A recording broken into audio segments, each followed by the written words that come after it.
Candidate का चरित्र भी बहुत प्रभाव डालता है। टिकट ना मिलने की वजह से दूसरी पार्टी में जा सकते हैं, वो शाहदरा का विकास नहीं कर सकते। इन्होंने तो मोदी जी की वैक्सीन पर भी प्रश्न चिन्ह लगा दिया था। कोई ऐसा डिपार्टमेंट नहीं छोड़ा जहां इन्होंने भ्रष्टाचार नहीं किया।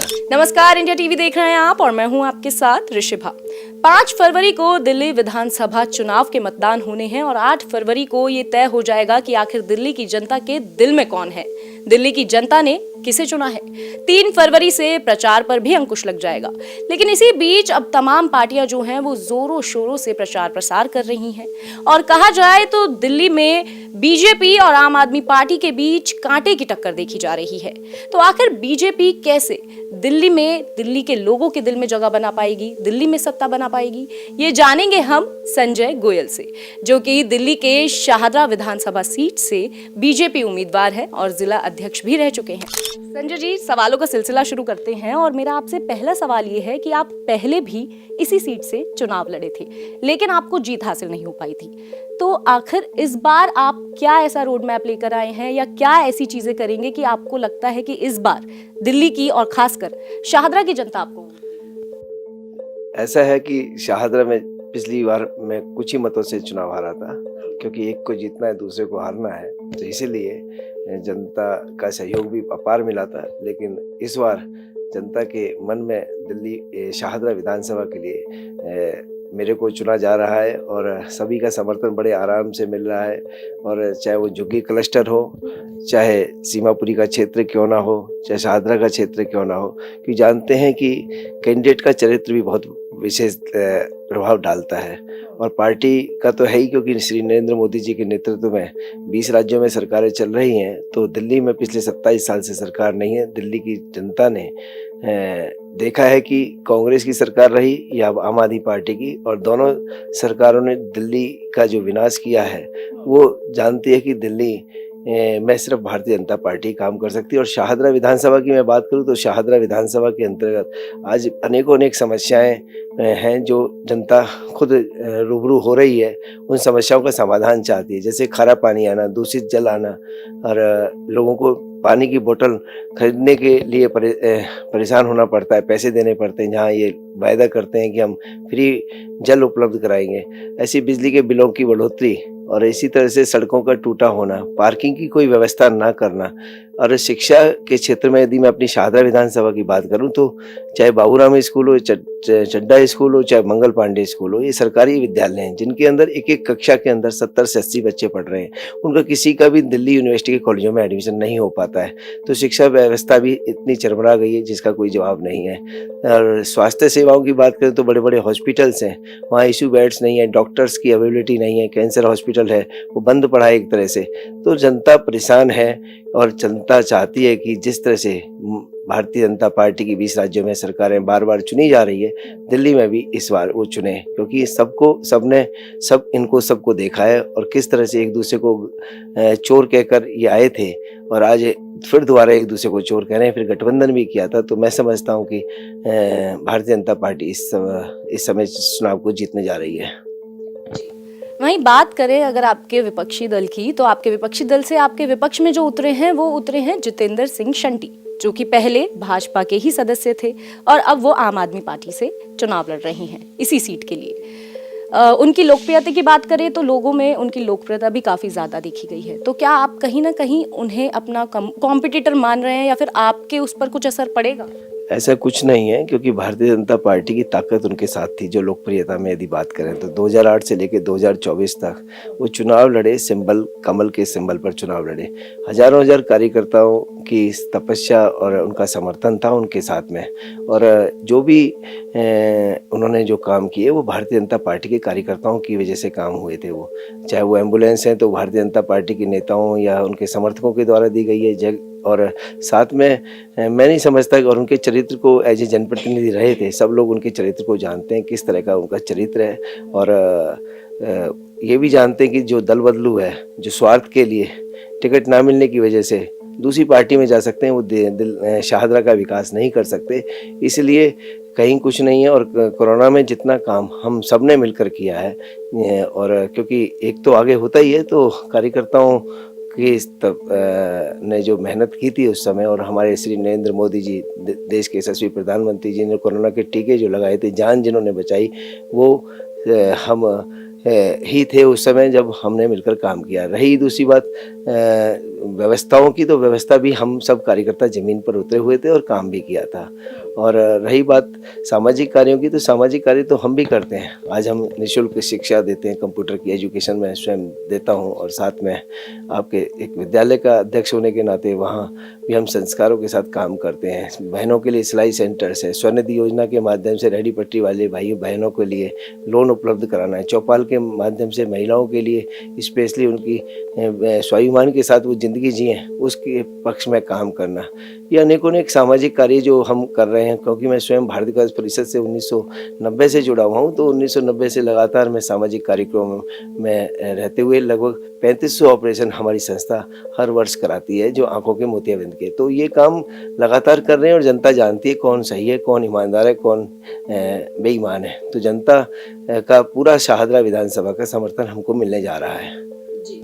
वहीं इस चुनाव का जो सबसे बड़ा मुद्दा बना हुआ है वो है यमुना की गंदगी। जो यमुना का पानी है वो इतना ज़्यादा दूषित हो चुका है कि इससे लोगों पर बुरा असर पड़ रहा है, उनकी सेहत पर बुरा असर पड़ रहा है, और इसको लेकर लगातार केजरीवाल को घेरा भी जा रहा है। तो बीजेपी यमुना की सफाई के लिए क्या करेगी अगर वो सत्ता में आती है? देखो, सबसे पहले तो भारतीय जनता पार्टी की सरकार बनने के बाद में जिस तरह से हमारे देश के यशस्वी गृह मंत्री जी ने स्पष्ट कहा कि हम 3 साल के अंदर यमुना के अंदर मैं स्वयं भी डुबकी लगाऊंगा। जिस तरह से हमने साबरमती फ्रंट को बनाया, डेवलप किया, बनारस के अंदर घाटों को डेवलप किया, यमुना गंगा नदी की साफ स्वच्छ बहती हुई यमुना गंगा मैया को किया, उसी तरह से हम यमुना नदी में जितने भी नाले पड़ते हैं उन सबको बंद करके उनको व्यवस्थित तरीके से अन्य जगह उस पानी को उपयोग में लाना, जिससे कि जैसे ज़रूरत बिल्डिंग बनाते समय पानी की आवश्यकता होती तो उसमें उपयोग में लाना, या पार्कों में उसकी आवश्यकता हो उसमें करना।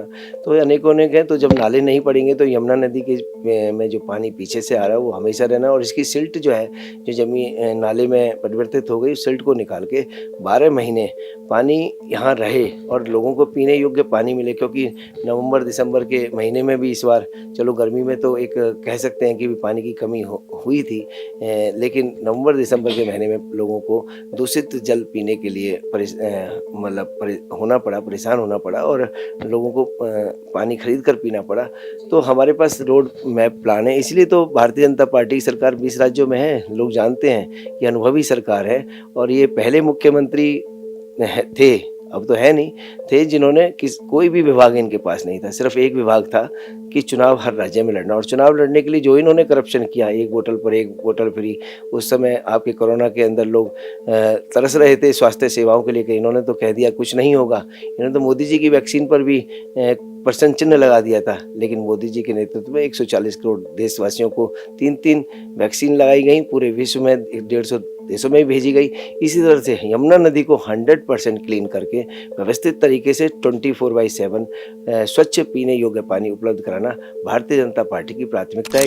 अरविंद केजरीवाल का ये दावा है कि अगर भाजपा दिल्ली में आ जाती है तो दिल्ली की जनता को हर महीने 25,000 का नुकसान होगा।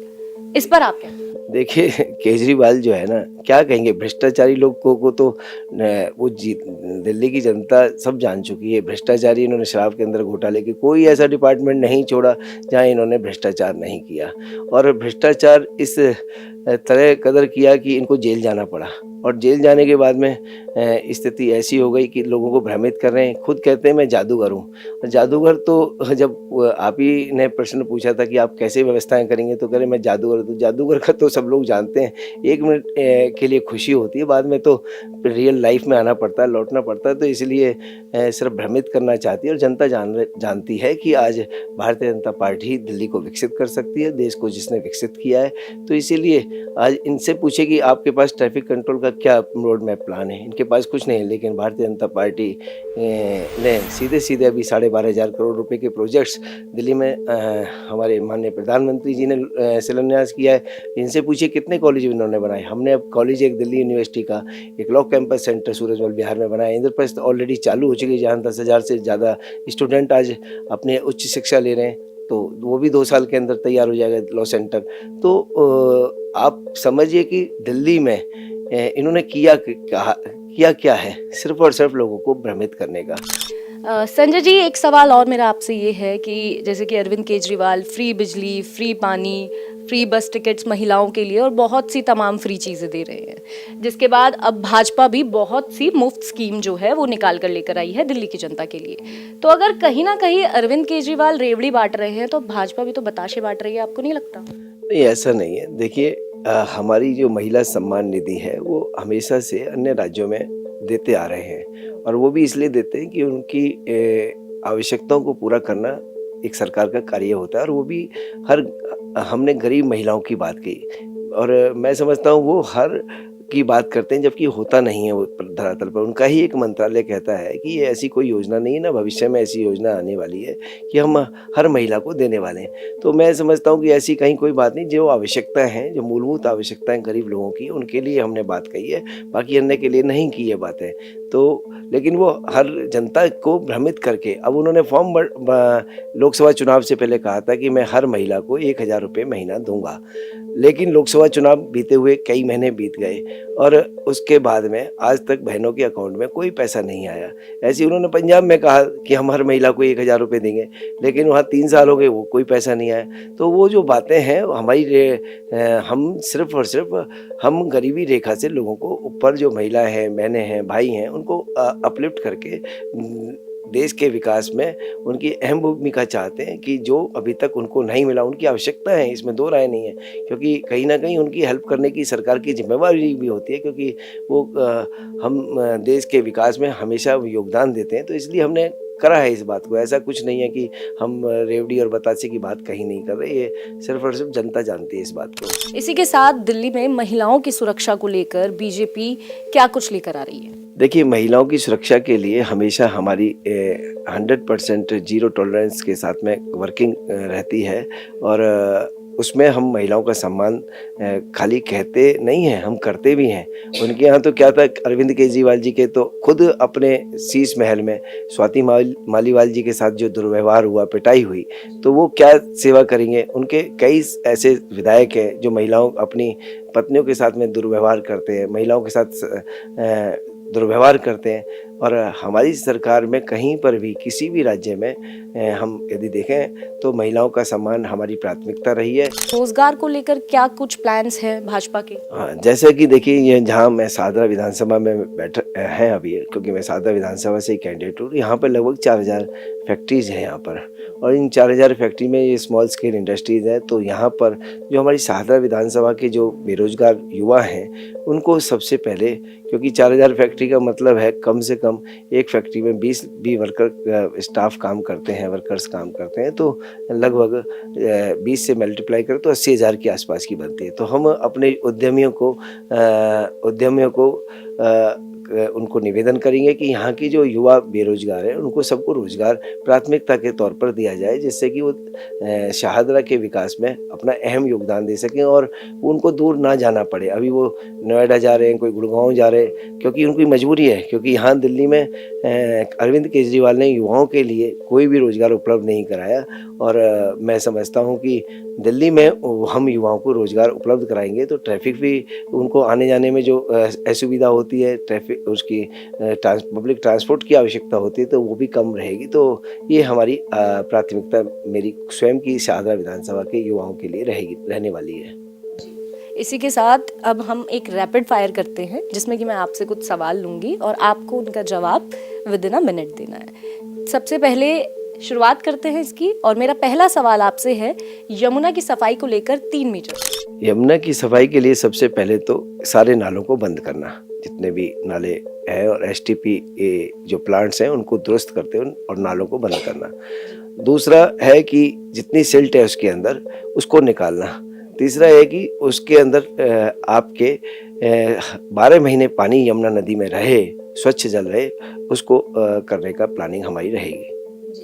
और स्लम्स के लिए, झुग्गी झोपड़ियों के लिए क्या कुछ किया जाएगा? झुग्गी झोपड़ी में सबसे पहले, क्योंकि शाहदरा में बहुत सारी झुग्गी झोपड़ी हैं, तो उसमें सबसे पहले तो वहाँ के जो शौचालय हैं 24/7 खुले, प्राथमिकता। दूसरी बात, जो शौचालयों की सीट टूटी पड़ी हैं या दरवाजे टूटे पड़े हैं या पानी की टैप्स टूटी पड़ी उनको दुरुस्त करते हुए और उसको अच्छे से सुंदर तरीके से बनाना, और साथ में वहाँ की जो सड़कें हैं वो टूटी पड़ी हैं और जो नाली हैं उनको भी 100% क्लीनिंग के साथ में ये मेरी प्लानिंग रहेगी। कारण क्या है कि वो लोग ही हमारे को देश के दिल्ली के विकास में अहम योगदान उनका रहता है, उनके बिना कुछ होने वाला नहीं है, तो उनका भी सम्मान हमारा मेरा प्रथम कर्तव्य रहेगा। वायु प्रदूषण को लेकर क्या कुछ किया? पार्किंग की समस्या हल करके, क्योंकि रोड्स पर गाड़ियाँ खड़ी करने के लिए लोग मजबूर हैं, तो उनके लिए पार्किंग व्यवस्था उपलब्ध कराना जिससे कि उनको परेशानी ना झेलनी पड़े। ये वायु प्रदूषण भी कम रहेगा उससे, और साथ में जो सुगमता के साथ में पब्लिक ट्रांसपोर्ट जो अभी अवेलेबल नहीं है, सभी बसें आती थी, अब सब बसें बंद हो चुकी हैं यहाँ आना, तो लोगों को अपने प्राइवेट व्हीकल यूज करने पड़ते हैं, तो पब्लिक ट्रांसपोर्ट उपलब्ध कराना मेरी प्राथमिकता में रहने वाला है, जिससे वायु प्रदूषण भी कम रहने वाला है।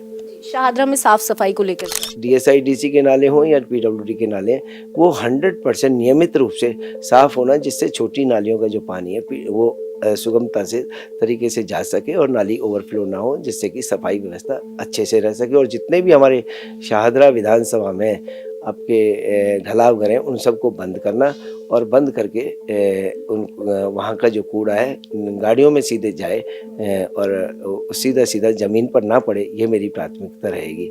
और एक बात और मैं विशेष आपको बताना चाहूँगा कि शाहदरा विधानसभा में जितने भी शराब के ठेके हैं, और लगभग मैं समझता हूँ पिछली सरकार ने इस अरविंद केजरीवाल जी ने हर घर के पास में एक ठेका खोल दिया। उन सब ठेकों को बंद करा के अन्य जगह जहाँ ज़रूरत है वहाँ ले जाना क्षेत्र से, क्योंकि शराब के ठेके ज़्यादा खुलने से जो हमारे युवा हैं वो नशे में जा रहे हैं, और एक के ऊपर एक बोतल जो जिस तरह से इन्होंने फ्री दी थी उसको भी बंद करके, क्योंकि शराब कोई अच्छी चीज़ नहीं है, तो और इसलिए वो भी मेरी प्राथमिकता में रहने वाला है। कि और मैंने बहनों से वायदा भी किया इस बार, जब मैं क्षेत्र में गया, जैसे बिहारी कॉलोनी में मेन गेट पर इन्होंने शराब के 3 ठेके खुले हुए हैं वहाँ पर।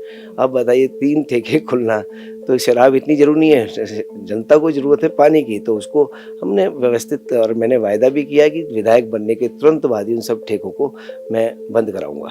और साफ पानी के लिए सबसे पहली बात है कि ये जो हम, क्योंकि दिल्ली सरकार में आने के बाद में, क्योंकि एक दिन में तो संभव नहीं है, लेकिन हमारे माननीय मोदी जी के नेतृत्व में जो हरियाणा से पानी आता है, यूपी से जो पानी आता है, और क्योंकि पहले यहाँ गंगा वाटर आया करता था शाहदरा के अंदर, फिर उसको दोबारा हम प्रार्थना करेंगे और गंगा वाटर अपनी शाहदरा की जनता को उपलब्ध कराएंगे। ये हमारी प्राथमिकता रहने वाली है। आखिरी सवाल मेरा आपसे रहेगा रैपिड फायर का, वो ये है कि मैं कुछ लीडर्स के नाम लूंगी और उनके बारे में आपको सिर्फ एक शब्द में बताना है। सबसे पहला नाम है आप ही के जो विपक्ष में आपके खड़े हुए हैं, जितेंद्र सिंह, विनाश पुत्र। दूसरा नाम है अरविंद केजरीवाल, वो भी विनाश ही पुत्र है, आपको बता दें। तीसरा आतिश, वो तो खड़ाऊ मुख्यमंत्री है और उनके पास अपना कुछ नहीं है। PM मोदी विकास पुरुष है, उनकी क्या बात है। CM योगी तो महापुरुष हैं वो भी, और वो हमारे रामनिवास गोयल तो हमारे बड़े भाई हैं, बस इतना ही मैं कहूँगा उनको। और राहुल गांधी, कहते कुछ है करते कुछ है। बहुत बहुत शुक्रिया संजय जी, आपका समय देने के लिए बहुत बहुत शुक्रिया। तो ये थे हमारे साथ दिल्ली की शाहदरा विधानसभा सीट से उम्मीदवार संजय गोयल, जिनसे हमने जाना कि आखिर कैसे वो दिल्ली और शाहदरा की जनता के दिल में जगह बनाएंगे।